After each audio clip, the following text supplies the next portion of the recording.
Anong birth month mo? January. Sila yung malambing, masarap magmahal, pero madaling magsawa. Habang nasayo pa, sulitin mo na. February. Sila yung super moody, madaling ma-inlove, madali ring makamove on. Sweet, ma-effort, lalo na pag mahal niya talaga.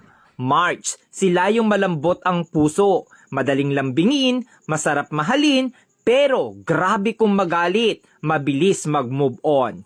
April, sila yung grabe magmahal, todo bigay, todo effort, tahimik pero mainitin ang ulo. Mahilig tumingin sa iba pero ikaw lang mahal niya. May, madaling mainis pero mabilis pasayahin. Maliit na effort mo, natutuwa na. Palaging may love life pero palaging niloloko. June, mahilig talaga mga liwa, pero kapag nakita na niya yung taong mahal niya, loyal kung loyal yan. Masayahin pero doble ang sakit ang kayang ibalik sa'yo once nasaktan mo. July, sila yung mga taong hindi mabilis magtiwala.